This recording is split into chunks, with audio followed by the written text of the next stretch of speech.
Hey friends, week 6, you have made it more than halfway through our first study of Acts, first half of Acts. So I am so excited about this week. I cannot tell you it. I did a lot of studying all at once. As you know, I'm a procrastinator and I work best under pressure. So I studied these first 12 books in a very short period of time. And out of all of the stories, my favorite story is the one we're studying this week, which is Philip. I loved his story. And the reason I loved his story is he was a man of obedience. No questions asked. He went and did things. And so this week we're going to study the fact that he, after all the persecution breaks out and Stephen dies, he goes to Samaria. So Samaria is actually a place where Jews avoided. Because Samaritans were actually not pure Jews. They were a mixture when they were in the captivity of Jews, a Jewish parent, and a Babylonian or kind of a foreign parent. And so Samaritans were kind of half Jewish, half not, and they just avoided them. And so impressed with Philip that this is the first place he goes. Maybe it's a place he knew, maybe something drew him there. We don't really know. This text doesn't tell us. But he went there obediently. He preached the gospel. Peter and John joined him, which I just did that lesson today. But then we later this week we'll study his encounter with the eunuch, which is very famous. If you've ever read Acts, you've read this story. But what I love about this story is Philip walks in obedience.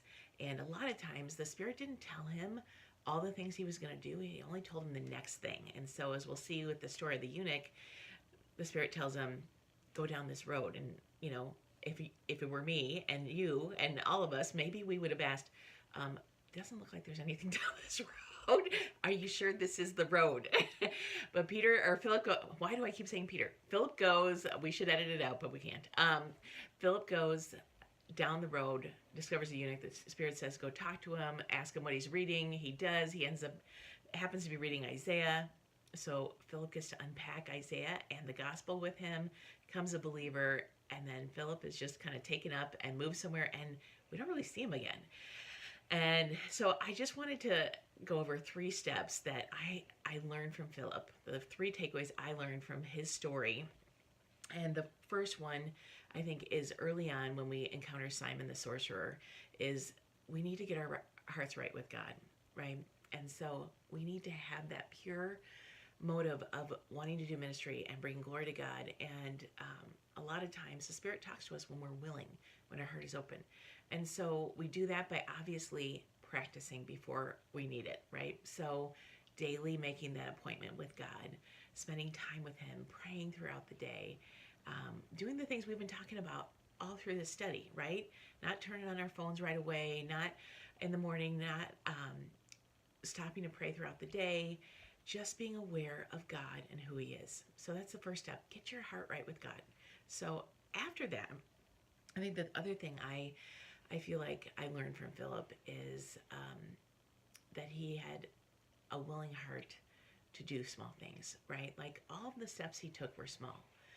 They weren't huge things, but he took small steps in obedience without asking why, without having to know the full plan, which is so human of us. We need to have the full plan, don't we?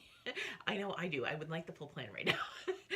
And he just goes. He goes down the road. He goes to Samaria. He gets to Samaria and he starts preaching the gospel. He just does the next thing. And so often we want to know the plan 5 steps ahead. Where are we going? Where will we turn?